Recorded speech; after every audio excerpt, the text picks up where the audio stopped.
Yeah, good morning. This is Mike with Tribemania Tree Services.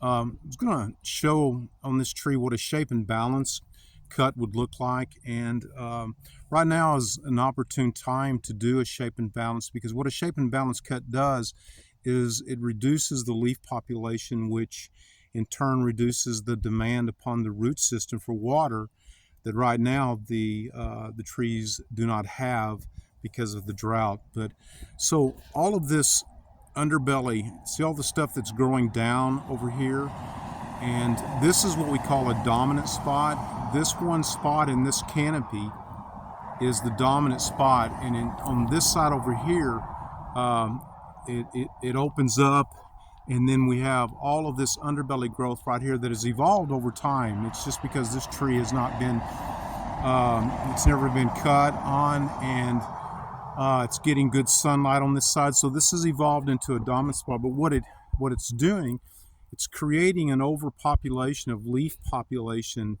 right here and right in this area, and then it goes around the corner over there. And this part of the canopy is closer to the root system, so it's taking water first, and it's taking up the lion's share of the water that is depriving the development in the canopy up higher. That's why most of the breakage that we saw from the freeze was up higher. It's because up higher, where it's further from the root zone, that's where the trees are most dehydrated. Down here, we saw branches that flexed 5 and 6 feet and didn't break. And it's because there's more water, there's more hydration down lower in the canopies.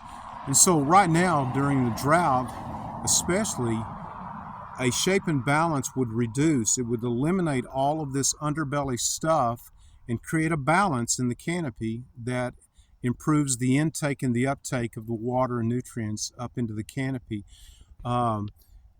It would raise the crown, the outer crown of this tree up to where it's about maybe 5 or 6 feet up higher than right there. Right there, those lowest branches, that's the bottom of the crown. This will help the trees tremendously, especially now during the drought, when we're not getting enough water for the trees. It would lessen the demand for water upon the trees. We also do, all the trees that we do a shape and balance on, we also do a root inoculation, where we go around and we drill into the root zone area, and we pump microorganisms into the soil zone that germinate, and they integrate into the lateral roots, and then they start growing out, and they create a secondary root system that taps in to the deeper water that is deeper in the soil zone. Right now, the live oaks are having to survive off of primarily surface water, because the lateral roots only go 18 to 24 inches deep typically, and so we're not getting much surface water because we're not getting rain. And so the trees are now in a drought stress mode. And so these are two mitigation steps that will relieve that. And also, this is not a temporary fix. This type of mitigation of reducing unwanted leaf population and improving the intake by increasing the root intake within the soil zone. These are long-term fixes. They will help promote long-term health over the trees over time.